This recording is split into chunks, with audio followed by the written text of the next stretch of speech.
Buenos días, buenas tardes o buenas noches, ingeniera. Mi nombre es Luis Endara, soy de la materia de diseño vial y pues bueno, le vengo a dar el resumen de la clase con fecha del 12 de junio del 2025 con el tema del análisis del trazado vertical. Bueno, comenzamos como título, análisis del trazado vertical.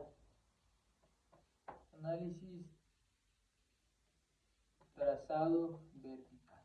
Aquí, primeramente, ¿qué nosotros aquí tenemos que tener en cuenta? Aquí nosotros primeramente debemos tener en cuenta que nosotros aquí vamos a tener dos tipos de curva. ¿Cuáles son estos dos tipos de curva? Pues la curva convexa, curva cóncava.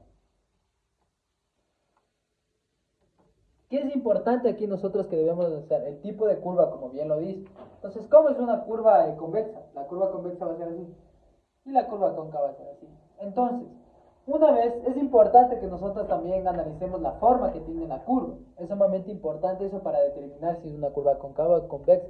¿Por qué? Porque ya después nosotros en el resumen, que es una tablita, nosotros ahí vamos a decir a decir si es una curva cóncava o convexa. Ya, una vez nosotros establecido, vamos a ver la diferencia. ¿Cómo hacemos esta diferencia? Pues esta diferencia, por ejemplo, ustedes en un ejemplo rápido. Si aquí tiene 2 y aquí menos 4. ¿Cómo hacemos esta diferencia? Pues hacemos 2. Nos dice que la fórmula es 2 menos 4, abro paréntesis, menos 4. A lo largo esto nos va a dar 6%. Porque este lo multiplicamos, pues se hace positivo y esto nos va a dar. Es importante poner este porcentaje, es sumamente importante y ya la van a ver por qué. Y pues ya nosotros procedemos a lo que es del análisis, a la tabla del análisis. Entonces, bueno, nosotros primeramente para este análisis nosotros vamos a identificar las curvas que nosotros vamos a tener. Pues hacemos este planito cartesiano, ponemos porque por ejemplo tenemos montaña, entonces aquí.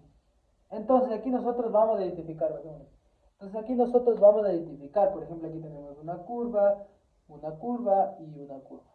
¿Esta curva qué sería? Una curva convexa. Entonces aquí vamos a ver convex, así. Y esta curva sería cóncava. Nosotros vamos a tener una longitud que se va a llamar LB.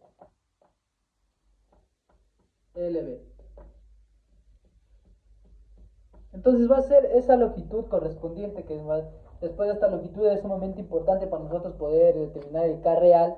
Entonces es sumamente importante. Nosotros una vez que nosotros identificamos, por ejemplo aquí tenemos S1 porcentaje, como les había mencionado, S2 porcentaje, S2 porcentaje, S3, S3 y S4 porcentaje. Todo esto es sumamente importante ver todos estos parámetros. ¿Por qué? Porque nosotros, como les menciono, nosotros ya después vamos a hacer una tabla. ¿De qué consta esta tabla? Pues nosotros aquí vamos a poner el número de curvas, el número de curvas, vamos a poner el punto de donde comienza la curva vertical, donde termina todas estas abscisas, que es sumamente importante nosotros identificar pues las abscisas. Esto ya lo tenemos como dato, se diría, dependiendo. Y si no tenemos como dato, lo procedemos a calcular. Pues nosotros aquí después nosotros vamos a ver el tipo de curva. Aquí vamos a hacer el tipo de curva.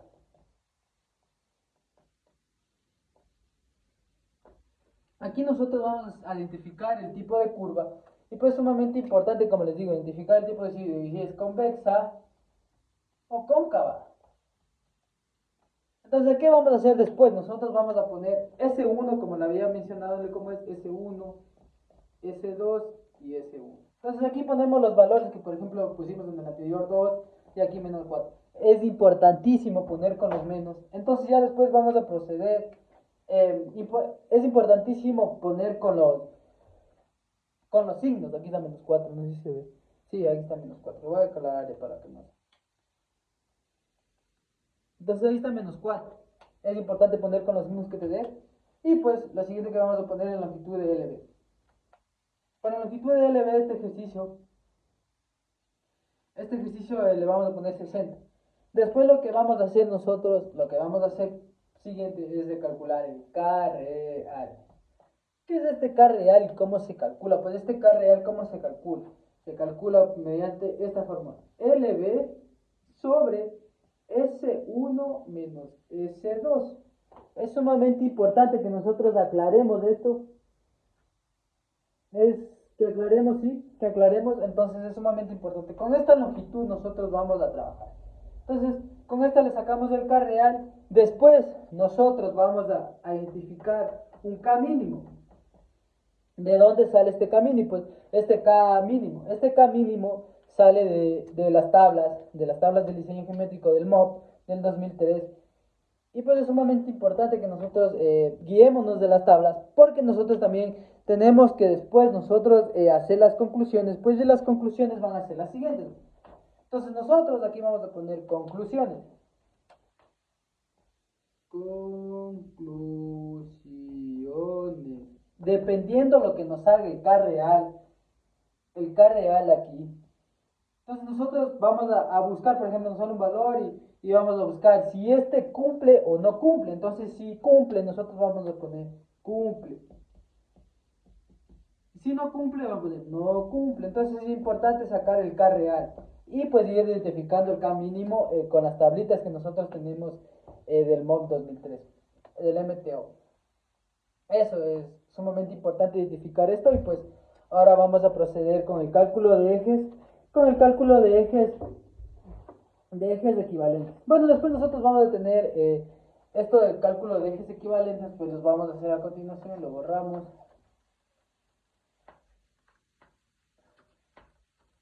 Entonces, ¿qué nos dice el cálculo de ejes equivalentes? Entonces aquí le vamos a poner cálculo de ejes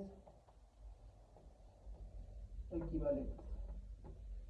¿Qué nos dice este cálculo? Pues este cálculo nos ayuda a medir el desgaste que tiene la carretera del tránsito o del volumen que pasa o del volumen de vehículos que pasa en la carretera. Entonces nos dice que este cálculo nos ayuda a verificar cuánto se daña la carretera en sí de que pasen todos estos vehículos. Porque aquí es sumamente importante que nosotros vamos a aclarar una cosa, que nosotros aquí no vamos a hacer por el tipo de vehículos, sino por un tipo en especial, como lo voy a poner ahora, que serán los camiones. ¿Por qué nosotros aquí nos vamos a basar en los camiones?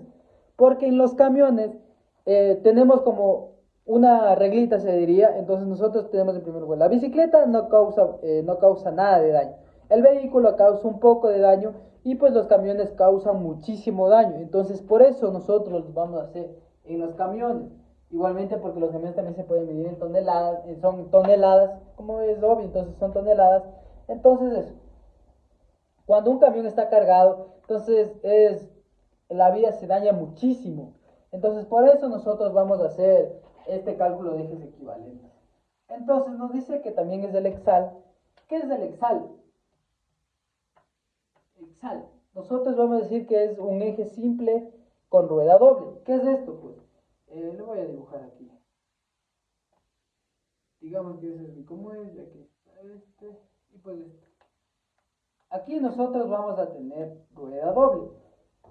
Entonces, como lo pueden ver, nosotros aquí vamos a tener rueda doble y un eje simple. Eje simple, rueda doble.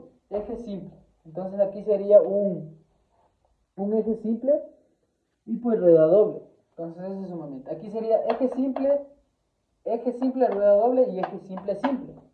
Eje simple, rueda simple sería. Entonces para eso también nosotros tenemos que basarnos sería basarnos sumamente en tablas correspondientes y pues nosotros ya les tengo acá. Entonces nos dice que también nosotros de esa manera nosotros vamos a calcular los dexales, pero dependiendo de todos los cálculos de los dexales, a la final nos vamos a guiar en uno que es 8.2 toneladas. 8.2 toneladas. Entonces sí, toneladas.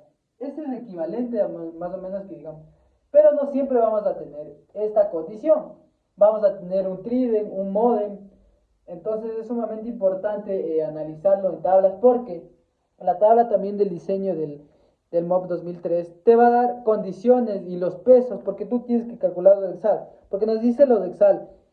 Para nosotros calcular esto, nosotros vamos a tener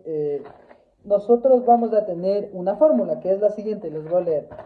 Entonces esta fórmula nos dice carga de eje sobre el carga de eje sobre dependiendo cuánto pese dependiendo si es trident, si es modem, entonces, y sobre elevado a la cuarta. Entonces tenemos nosotros que identificar estos valores, de que es sumamente importante. Pues yo les muestro aquí más o menos, se diría que como pueden ver este es para los factores, se diría, este es para la carga, dependiendo del eje estándar que nosotros queramos. Por ejemplo, puede ser como por ejemplo estos de los hexales, que este sería de hexal, este es correspondiente a un hexal sería. Este es como que decirle, este es el hexal. Este sería como decirle, este es el hexal correcto. Pero también como nosotros no tenemos, como las vías no tienen solo un tipo de vehículo, o sea, las vías no solo transitan un solo tipo de vehículo o solo este tipo de vehículo especial, pues hay un montón de tipos de vehículos, puede ser TADEM, MODEM, como les digo, como les menciono, y pues nosotros vamos a determinar unos factores. ¿Cuáles son estos factores? Pues el factor de equivalencia de carga, que lo estaba mencionando, ese es el primer factor. El factor de sentido. ¿Qué es este factor de sentido? Pues ahora les aclaro. Este factor de sentido, ¿cómo es este factor de sentido? Factor sentido.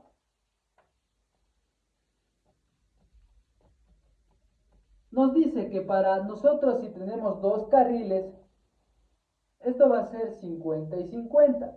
¿Por qué? Porque tenemos dos carriles, es obvio. Entonces esto va a ser...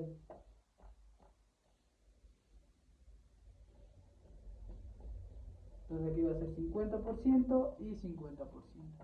Cuando tenemos un carril, ahí sí va a ser obviamente 100%. Y ese va a ser. Ahora, ¿qué nos dice el factor carril? Esto dependiendo para el número de carril que tengamos. Por ejemplo, la Simón Bolívar tiene 3 carriles. Factor carril voy a poner.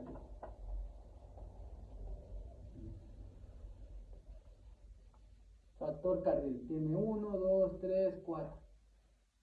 Aquí va a tener 1%, que sería 1%. Aquí va a tener 0,90. Ya les voy a explicar por qué. Aquí va a tener 0,75. De 0,50 a 0,75. ¿Por qué hacemos esa regla? Pues nosotros, porque cuando es un carril van a pasar todos los carros por ese carril. Cuando son dos, vamos a decir que en un carril pasa más, pasa 90% y en el otro carril pasa 10%. Cuando son tres, por ejemplo, de la Simón Bolívar, nosotros vamos a decir que, por ejemplo, los digo, en la vía rápida va a pasar 75%, en otra vía va a pasar, por ejemplo, va a pasar como les digo, la rápida de 75, la, la media, o sea, la de velocidad media va a pasar 15 y la otra 5. Entonces ahí serían 5 son 80 y pues el 20% que nos sobra va a pasar en la como es. Como les digo, entonces esto va a depender mucho de cómo nosotros escojamos este factor carril, pero yo les digo, el 75% digamos que nosotros va a pasar en una sola vía. Entonces, todo el restante se distribuye para las demás vías. Entonces, esto sí se juega mucho, puede ser el 15, el 20, el 5, el 7. Entonces, así nosotros se juega mucho. Entonces, tenemos que irnos jugando de este factor carril. Igualmente, cuando son 4 de 0 a 0,75, tenemos que irnos jugando estos valores, que es sumamente importante. Y pues eso sería toda la explicación. Y pues nosotros, como podemos ver, como les digo, nosotros tenemos eje simple, rueda simple, eje simple, rueda doble. Y los que son los exals, es carga equivalente de un solo eje. Eso es un exal. Pero más que todo estos exales es eje simple, rueda doble. Desde eso se lo puede identificar. Esto es todo lo que nosotros podemos decir para calcular de los exales. Es sumamente importante tener estos factores en cuenta. Y pues esa ha sido mi explicación. Muchas gracias, ingeniera, y hasta luego.